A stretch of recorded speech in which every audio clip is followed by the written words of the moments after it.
በ19 መልአኩ ቅዱስ ገብርኤል ነው። በ19 ቀን ሊቀ መላእክት ቅዱስ ገብርኤል ይውላል። ታሪኩም እንዲህ ነው። እግዚአብሔር አምላክ መላእክትን ፈጥሮ የፈጠራቸው ተመራምረው ያገኙ ሲል ተሰወራቸው። በመላእክት ዘንድ ሽብር ተፈጠረ። ያን ጊዜ አለቃቸው ሳጥናኤል እርሱ ነበርና ወደ ላይ ቢያዳምጥ የሚሰማው ድምፅ አጣ። ወደ ታችም ቢያዳምጥ ድምፀ መላእክትን ሰማ። እርሱም እኔ ፈጠርኳችሁ ልበልና እኔ ልንገስባቸው ብሎ አነ ፈጣሪሆሙ ለእሉ ፍጡራን አለ። ያን ጊዜ ተከፋፈሉ። የተከተሉትም አሉ፣ የተጠራጠሩትም ፈጽመው ያላመኑትም አሉ። ያን ጊዜ ቅዱስ ሚካኤል በሁኔታው ተገርሞ ጸጥ በማለት ፈጣሪውን ይጠባበቅ ነበር። ንቁም በበህላዊነ እስከንረክቦ ለአምላክነ በማለት አሰምቶ ተናገረ። ለፈጣሪውም ታማኝ አለቃ ሆነ። ገብርኤል ማለት ብእሲ ወአምላክ፣ ገብርኤል ማለት ሰውና አምላክ ማለት ነው። ወይም ገብር ማለት አገልጋይ ማለት ሲሆን ኤል ማለት ደግሞ አምላክ ማለት ነው። ትርጓሜውም ገብርኤል የአምላክ አገልጋይ ማለት ነው። የስሙም ትርጓሜ እንደዚህ ሲሆን የሥራ ድርሻውም እንደዚሁ ነው። ከመንበረ ጸባዖት በስተግራ ይቆማል። ከቅዱሳን ሊቃነ መላእክት አንዱ ነው። ቅዱስ ገብርኤል በእባቦች ላይ በገነትና በኪሩቤልም ላይ የተሾመ እርሱ ነው እንዳለ ነቢዩ ሄኖክ መጽሐፈ ሄኖክ ምዕራፍ 6 ከቁጥር 7። እርሱም እንደ መብረቅ ፈጣን እንደ ነፋስ ረቂቅ ነው። ከቅዱስ ሚካኤል ቀጥሎ ሁለተኛ ሊቀ መላእክት ቅዱስ ገብርኤል ነው። እመቤታችን ቅድስት ድንግል ማርያም መድኃኒታችን ክርስቶስን የመጽነሷ ጊዜ ሲደርስ ያበሰራት መልአክ ቅዱስ ገብርኤል ነው። ኤልሳቤጥ ዮሐንስን እንደምትወልድ የነገራት ቅዱስ ገብርኤል ነው። ሰለስቱ ደቂቅን እንዲሁም ቂርቆስንና ኢየሉጣን ከፍል ውሃ፣ ሰለስቱ ደቂቅን ከእሳት ጉድጓድ፣ ዳንኤልን ከአናብስት ጉድጓድ ያወጣቸው ቅዱስ ገብርኤል ነው። ጌታችን ኢየሱስ ክርስቶስን አይሁድ በሰቀሉት ጊዜ ተበሳጭቶ ሰይፉን የወረወረው እርሱ ቅዱስ ገብርኤል ነው። በዕለተ እሁድ መላእክት መኑ ፈጠረነ ሲሉ ዲያብሎስ እኔ ፈጠርኳችሁ ብሎ ፈጥሮ ለማሳየት እጁን ከእሳት ከቶ አቃጥሎት መላእክት በተረበሹ ጊዜ በያለንበት እንቁም ብሎ ያረጋጋቸው መልአክ እርሱ ቅዱስ ገብርኤል ነው። በዚህ ምክንያት ጌታ ወበእንተዝ ይደልዎ ከመይጹር ዜናሃ ለማርያም እንዲል ሥጋዌውን ለድንግል እንዲያበስር አድሎታል። ከዚህም በኋላ ደጋግ ሰዎችን ለመርዳት የሚወጣም የሚወርድ ሆኗል። በዚህ ዕለት አግብርተ እግዚአብሔር አናንያ፣ አዛርያ ሚሳኤልን ከእቶነ እሳት አድኗቸዋል። ይህስ እንደምን ነው ቢሉ ተማርከው ፋርስ ባቢሎን ሲኖሩ ንጉሡ ናቡከደነጾር ዳንኤልን አራተኛ አድርጎ ጥበቢ ባቢሎን ይማሩ ብሎ ከቤተ መንግሥት አስቀመጣቸው። መጋቢያቸው ሜልዳር ሥጋ በገበታ ጠጅ በዋንጫ አቀረበላቸው። ይህን አንበላም፣ ጥቂት ጥሬ እና ጥሩ ውሃ ስጠን አሉት።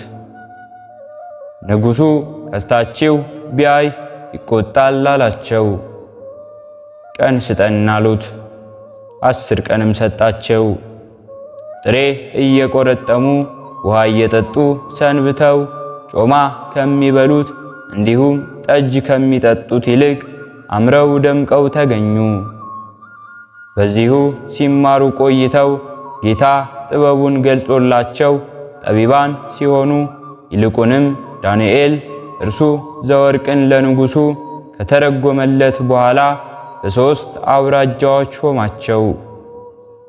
ባቢሎናውያን ቀንተው ለማጣላት ምክንያት ይሆነናል ብለው ንጉሡ እንዳየኸው ምስል አድርገህ ሰርተህ አቁም፣ ወዳጅ ጠላትህን በሱ ትለያለህ አሉት።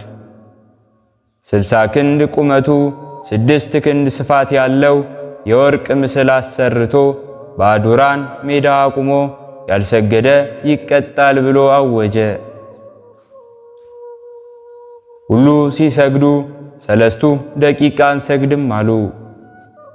እነርሱም ሄደው ነገሩት። አስጠርቶ አንሰግድም አላችሁን አላቸው። እነርሱም አዎን አሉት። መኑ ያድኅነክሙ እምኔ፣ ማን ያድናችኋል አላቸው። አሎነ አምላክነ ዘፈጠረ ኪያከ ወኪያነ፣ እኛንና አንተን የፈጠረ አምላካችን ያድነናል አሉት። እሳት አስነደደ። ነበልባሉ 49 ክንድ ሆነ። ከዚህ በኋላ ኃያላኑን መርጦ የኋሊት አሳስሮ ከእሳቱ አስጣላቸው።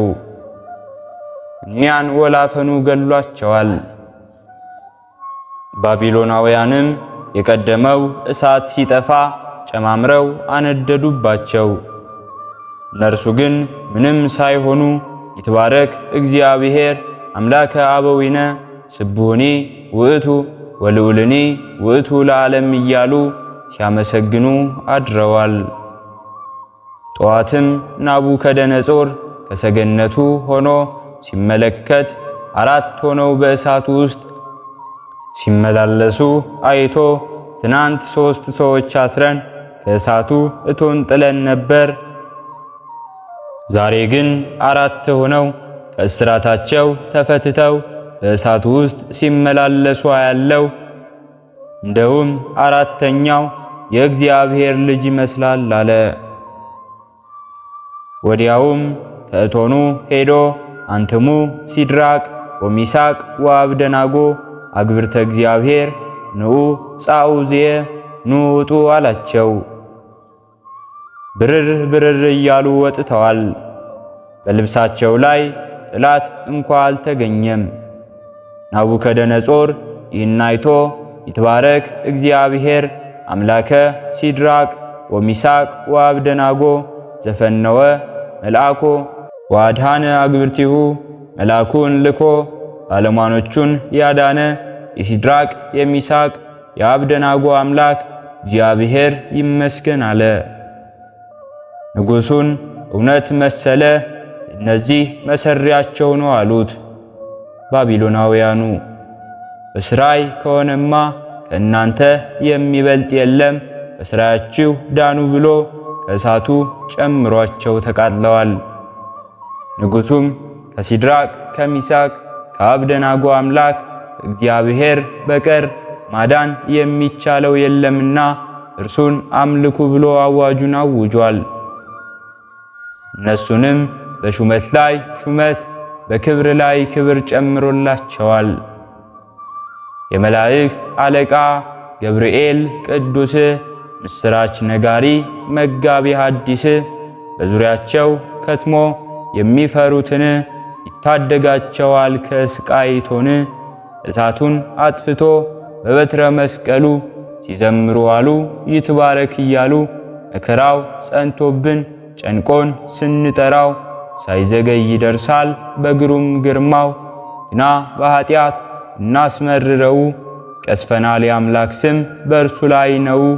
የቅዱስ ገብርኤል ረድኤቱ በረከቱ አማላጅነቱ ተራዳይነቱ ከሁላችን ጋር ይሁን። በሁለተኛነት የምናከብረው በዓልም ኤስድሮስ ሰማዕትን ነው። አገሩ አንጾኪያ ነው። አባቱ በላውን እናቱ ሶፊያ ይባላሉ። እግዚአብሔርን የሚፈሩ ሰውን የሚያከብሩ ደጋጎች ነበሩ። በድላኦን የንጉሥ ዲዮቅልጥያኖስ ሊቀ ሐራ ነበረ። ዲዮቅልጥያኖስ በነገሰ በ20 ዓመት ሃይማኖታችሁን ካዱ፣ ለጣዖት ስገዱ እያለ ምዕመናንን ይፈጃቸው ጀመር።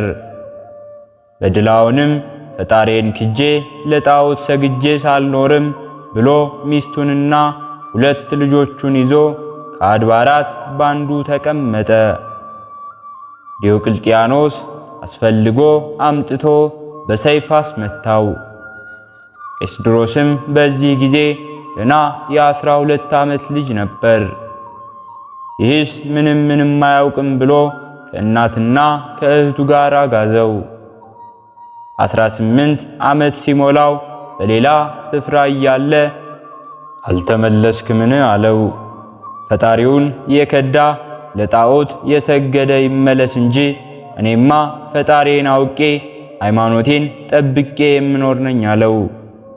ከግንድም አሰቅሎ ስጋውን በአስዋጠ ብርት አስተፈተፈው።